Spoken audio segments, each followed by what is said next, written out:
Faire, c'est déplacer. Vu que ces évacuations, c'est nous qui les avions positionnées, donc tous viennent de là, tous viennent derrière ce mur, parce que derrière ce mur, il y a une autre douche, il y a une grande douche avec le coffret. Donc toutes ces alimentations-là quittent du coffret pour venir être installées ici. Donc ça passe là, ça vient, ça alimente, ça alimente, ça alimente. L'évacuation quitte de derrière, toujours parce que c'est posé comme ça sur la dalle et ça descend à l'angle là.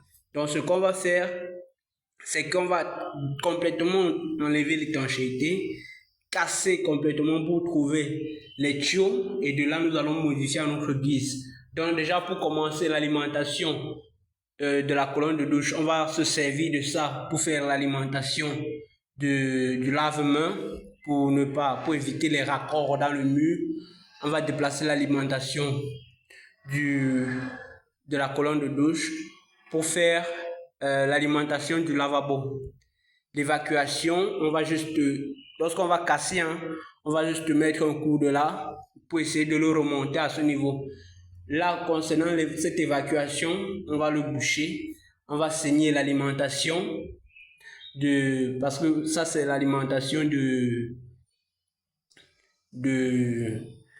lavabo. Vu qu'à ce niveau ce serait le WC, on va juste saigner pour pouvoir un peu l'incliner pour donner plus de l'espace du côté de la douche, d'avoir l'incliné de telle sorte qu'en posant le WC que la douche ne soit pas étouffée. Donc c'est ça, on va juste incliner l'alimentation pour pouvoir donner plus d'espace du côté de la douche. Et de là, on verra comment modifier les différentes tuyauteries. Et l'évacuation du WC, on va le prolonger jusqu'à ce niveau. Et maintenant, au niveau de la colonne de douche, de l'alimentation du WC, vu qu'il doit monter plus haut, parce que là, ça doit être la douche, donc il y aura une colonne de douche là.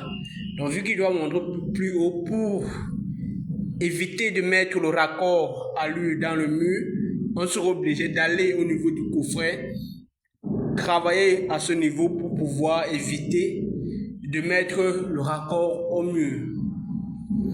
Dans la famille, c'est le travail que nous avons effectué tout à l'heure, tout de suite.